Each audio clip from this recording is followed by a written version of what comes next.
ইন্ডিয়াতে যে যত বেশি ইসলাম বিদ্বেষী, যে যত বড় মুসলিম বিদ্বেষী, সে তত বড় হিরো, সে তত বড় হিন্দু, সে তত বড় দেশপ্রেমিক। হুম। গুজরাটের প্রধানমন্ত্রী ছিলেন নরেন্দ্র মোদী। সে 2002 সালে আহমেদাবাদে এবং পুরো গুজরাটে কী ধরনের গণহত্যা চালাইছে এটা তো একেবারে প্রমাণিত। তারপরও তারা এইরকম একটা মানুষকে সেন্ট্রাল প্রাইম মিনিস্টার বানিয়ে দিচ্ছে। কেন?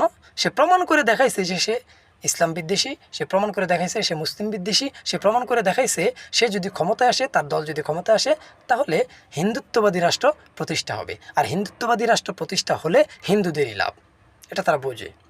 যারা রাজনীতি করে তারাও সাপোর্ট করে, যারা রাজনীতি না করে তারাও সাপোর্ট করে। এবং কিছু সমাজসেবী সংগঠন, আরএসএস, বজরংবলী দল, তারপরে শিবসেনা, দুর্গা বাহিনী, তারপরে রামসেনা, এই সমস্ত সংগঠন, সমাজসেবী সংগঠনগুলো কিন্তু কি এই বিজেপিকে সাপোর্ট করে, নরেন্দ্র মোদীকে সাপোর্ট করে। কেন?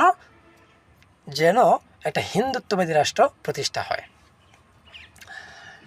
আর আমাদের দেশে একটা ইসলামিক দেশ, একটা মুসলিম কান্ট্রি, যেখানে 90% মুসলমান, সেখানে যদি একটা ইসলামিক দল ক্ষমতা আসতে চায়, তাহলে তার বিরুদ্ধে নানান ধরনের ফতোয়া দেওয়া হয়।